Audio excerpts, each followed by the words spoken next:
آج ویو 360 میں سرحد پار ایران سے دہشت گردوں کے حملے میں 4 پاکستانی اہلکاروں کی ہلاکت، سرحدوں پر سیکیورٹی کی کشیدہ صورتحال کتنا بڑا چیلنج ہے۔ امریکی ریاست الینوائے کی تاریخ میں ریاستی اسمبلی کے لیے منتخب ہونے والے پہلے مسلمان امیدواروں سے ملاقات، اور جانیں گے کہ کبھی شرما کو امریکن گرل ڈال آف دا ایئر کیوں نامزد کیا گیا۔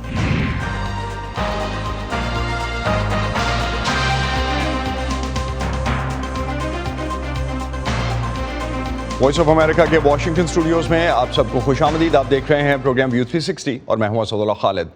پاکستان نے سرحد پار ایران سے پاکستان کی حدود کے اندر دہشت گرد حملے کی شدید مذمت کرتے ہوئے ایران سے مطالبہ کیا ہے کہ وہ پاکستان کے خلاف اپنی سرزمین دہشت گردی کے لیے استعمال نہ ہونے دے۔ کل ISPR کی طرف سے جاری کیے گئے ایک بیان میں بھی کہا گیا کہ بلوچستان کے ضلع پنجگور میں ایران کے ساتھ ملحقہ سرحد پر ایرانی سرزمین سے سیکیورٹی فورسز پر ہونے والے حملے میں 4 اہلکار ہلاک ہوئے۔ اس واقعے پر پاکستان میں ایرانی سفارت خانے کی طرف سے کیے گئے ایک ٹویٹ میں اس دہشت گردانہ واقعے کی شدید مذمت کی گئی۔ دوسری جانب اقوام متحدہ کی سلامتی کونسل نے کل عدم مذہبی تنظیم جماعت الدعوہ کے نائب امیر عبد الرحمن مکی کو بین الاقوامی دہشت گرد قرار دیتے ہوئے بلیک لسٹ کر دیا ہے۔ گزشتہ برس جون میں چین نے عبد الرحمن مکی کو دہشت گردوں کی فہرست میں شامل کرنے کی مشترکہ تجویز کو ٹیکنیکل ہولڈ کے ذریعے ویٹو کر دیا تھا، لیکن اس بار چین نے مکی کا نام اس فہرست میں شامل کرنے پر اعتراض واپس لے لیا۔ عبد الرحمن مکی 2019 سے پاکستانی حکام کی تحویل میں ہیں۔ ان پر بھارت کی طرف سے ممبئی حملوں سمیت دہشت گرد حملوں کی منصوبہ بندی کا الزام ہے، لیکن وہ ان الزامات سے انکار کرتے آئے ہیں۔ پاکستانی وزارت خارجہ کی ترجمان نے اس فیصلے کو اقوام متحدہ کے اصول و ضوابط کے مطابق ایک تکنیکی معاملہ قرار دیا ہے اور کہا ہے کہ عبد الرحمن مکی پہلے سے ہی پاکستانی حکام کی حراست میں ہے۔ پاکستان کی سرحدوں پر سیکیورٹی کی صورتحال اور عبد الرحمن مکی کا بین الاقوامی دہشت گرد قرار دیا جانا پاکستان کے لیے کیا معنی رکھتا ہے؟ پاکستان کی سیکیورٹی اور خارجہ پالیسی کے لیے اس کا کیا مطلب ہے؟ اس پر بات کرنے کے لیے ہمیں جوائن کر رہے ہیں پروفیسر حسن عباس، سیکیورٹی امور کے ماہر ہیں، اور جلد ہی دی ریٹرنز آف طالبان کے نام سے ان کی ایک نئی کتاب آ رہی ہے جس میں افغانستان سے امریکہ کے نکلنے کے بعد حالات کیسے ہوں گے ان کی پیشگوئی کی گئی ہے۔ ویلکم ٹو دا شو حسن۔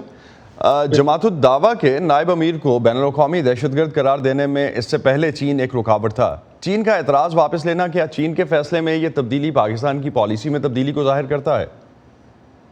جی کسی حد تک، لیکن اس میں سب سے اہم بات یہ جو آپ نے کہی اپنی خبر میں کہ وہ آلریڈی پاکستان کی حراست میں ہیں، اور اس کے علاوہ 2020 میں وہ کنوکٹ بھی ہو چکے ہیں، اور یہ ان کا نام ان 5 ناموں میں شامل ہے جو انڈیا نے اور امریکہ نے جوائنٹلی ریکویسٹ کی تھی کہ ان کو گلوبل ٹیررسٹ لسٹ میں شامل کیا جائے، جس میں جو 5 نام ہیں ان میں سے 4 نام لشکر طیبہ کے لوگوں کے ہیں، 1 نام جیش محمد، جو یہ بینڈ آرگنائزیشن ہے پاکستان میں، لیکن ان کا صرف جماعت الدعوہ سے تعلق نہیں، وہ تو ان کا ایک ونگ آپ اسے کہہ سکتے ہیں۔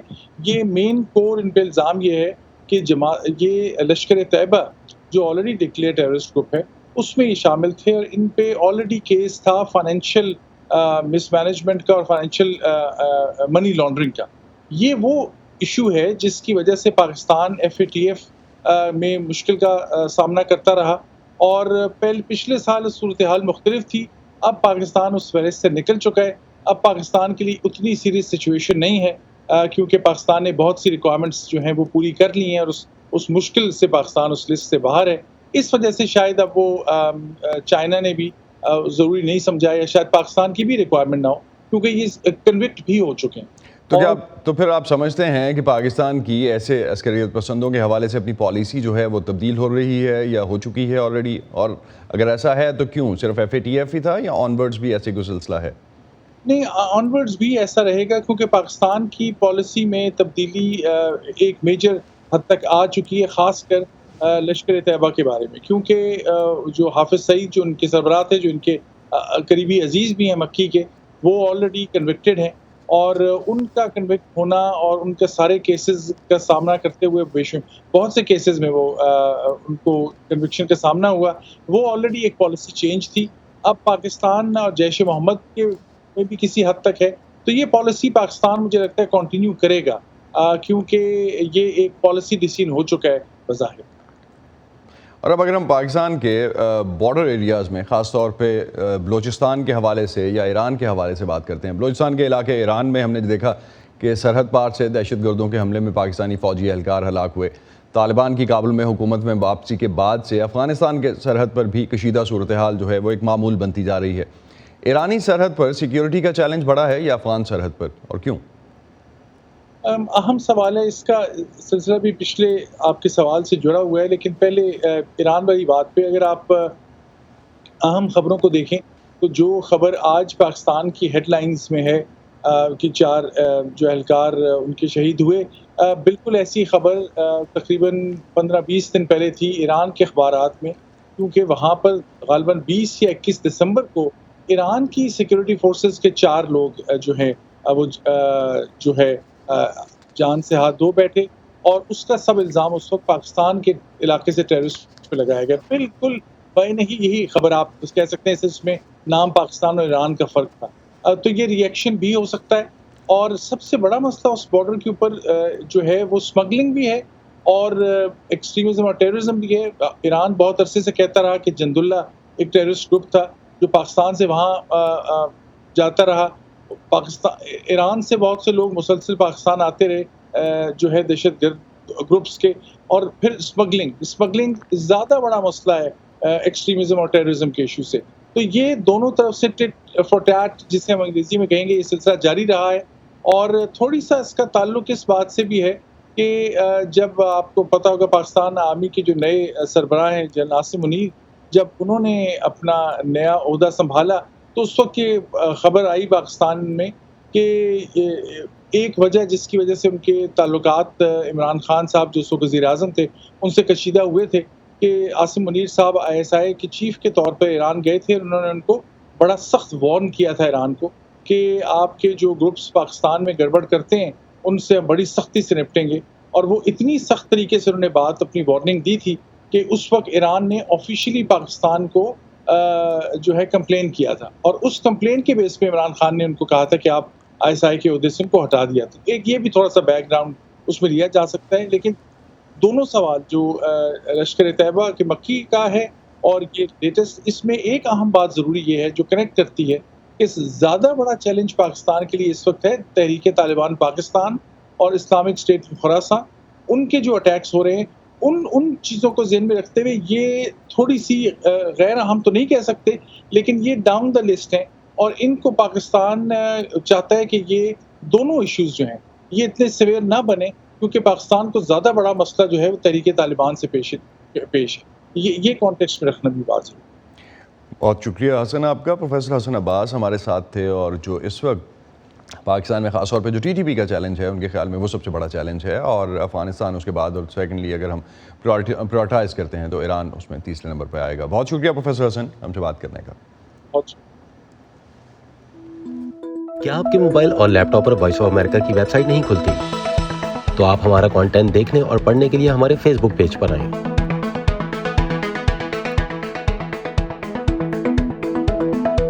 یا ہماری smart phone app download کریں جو ایپل اور اینڈرائڈ دونوں ڈیوائسز کے لیے دستیاب ہے.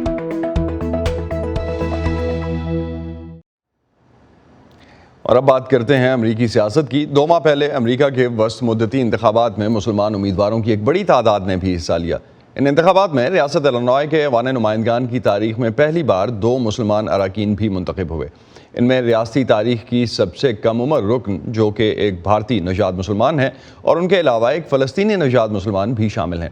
آئیے ملتے ہیں ان امریکی مسلمان لیڈرز سے. ریاست الینوائے کے دارالحکومت اسپرنگ فیلڈ کی تاریخی نشانیوں کو نظر انداز کرنا انتہائی مشکل ہے. یہ وہ شہر ہے جہاں امریکی صدور ابراہم لنکن اور براک اوباما نے اپنے سیاسی کیریئرز کا آغاز کیا تھا.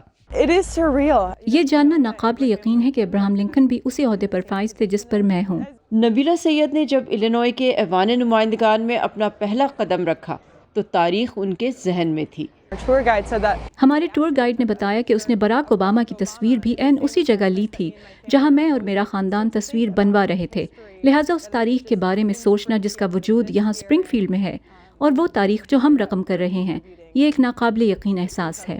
ریاستی ایوان کے لیے منتخب ہونے والے پہلے مسلمان امریکی قانون ساز کے طور پر نبیلہ اور ان کے ساتھی عبد الناصر راشد, دونوں ڈیموکریٹس, الینوائے میں 103ویں قانون ساز اجلاس میں اپنی تاریخ رقم کر رہے ہیں.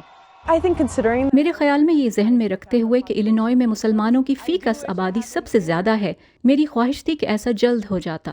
Raise your right hand and repeat after me. Nabila نے نومبر میں شکاگو کے مضافاتی حلقے میں ایک برسر اقتدار ریپبلکن کو شکست دے کر کامیابی حاصل کی۔ نہ صرف یہ کہ میں ڈیموکریٹ ہوں بلکہ میں ایک حجاب پہننے والی مسلمان بھارتی نژاد امریکی خاتون ہوں۔ تو آپ ہماری اقدار کو جانتے ہیں، ہم کس طرح سے اپنا پیغام پہنچاتے ہیں، کس طرح سے ہم اپنی کمیونٹی کو اپنے کاموں میں شامل کرتے ہیں۔ ان چیزوں سے آگے بڑھتے ہوئے جنہیں لوگ رکاوٹیں سمجھتے ہیں، ہم اپنے ضلع میں تبدیلی لے آئے۔ 23 سالہ نبیلہ ریاست کے ایوان کے لیے منتخب ہونے والی اب تک کی سب سے کم عمر خاتون ہے۔ وہ اپنی مدت کا آغاز ایسے وقت میں کر رہی ہیں جب پہلی مرتبہ ایک سیاہ فام اسپیکر چیمبر کی قیادت کر رہے ہیں۔ ہاؤس کی لیڈر پہلی مرتبہ ایک ریپبلکن خاتون ہے اور جنرل اسمبلی میں ایشیائی امریکیوں کی کافی بڑی تعداد ہے۔ مقننہ کے لیے منتخب ہونے والے پہلے فلسطینی اور 2 مسلمانوں میں سے ایک ہونے کے ناطے میں بہت سے ایسے لوگوں کی آواز بن گیا ہوں جو پسماندہ ہیں اور نمائندگی کے لیے ترس رہے ہیں۔ عبد الناصر اور نبیلہ نے ان معاملات کی وجہ سے کامیابی حاصل کی جو ان کی شناخت سے بالا تر تھے۔ اس کا تعلق زیادہ تر نقطۂ نظر حکمت عملی اور منصب سے ہے۔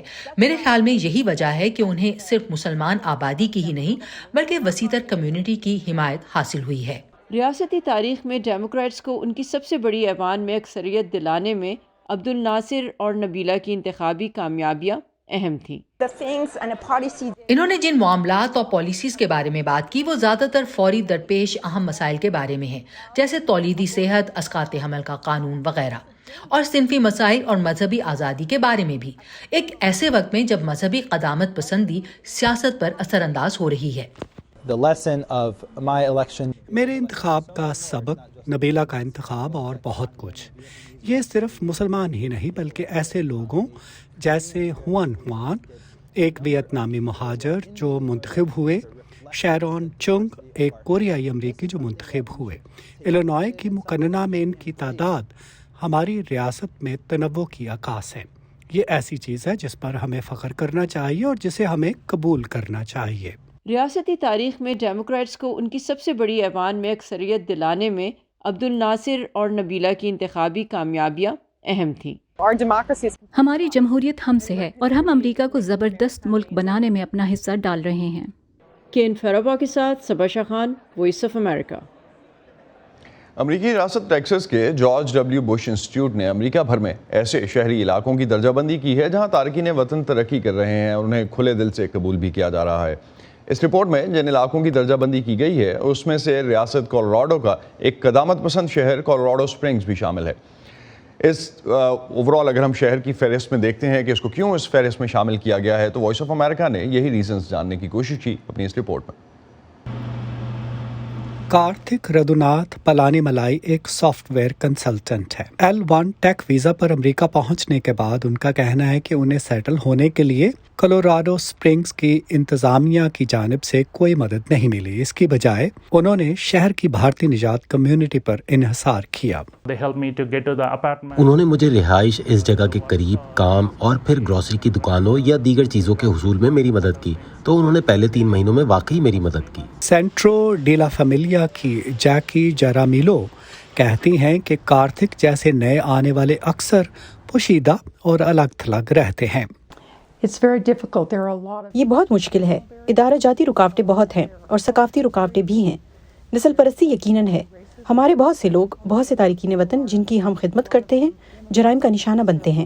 یہی وجہ ہے کہ کچھ لوگوں کو حیرت ہوئی جب جارج ڈبلیو بش انسٹیٹیوٹ نے اس شہر کو امریکہ بھر میں ان 100 شہروں کی فہرست میں 21ویں نمبر پر رکھا جہاں تارکین وطن ترقی کر رہے ہیں۔ Colorado spring US air force academy اور 4300 میٹر بلند پائکس چوٹی کے لیے مشہور ہے۔ شہری حکومت بڑی حد تک قدامت پسند ہے اور بہت سے ریپبلکن سرحدی گزرگاہوں سے غیر قانونی طور پر داخل ہونے والوں کو روکنے کے بارے میں کھل کر بات کرتے ہیں۔ جان سدرز ایک کٹر ریپبلکن اور کولوراڈو اسپرنگز کے 2 بار میئر رہ چکے ہیں۔ سن 2022 میں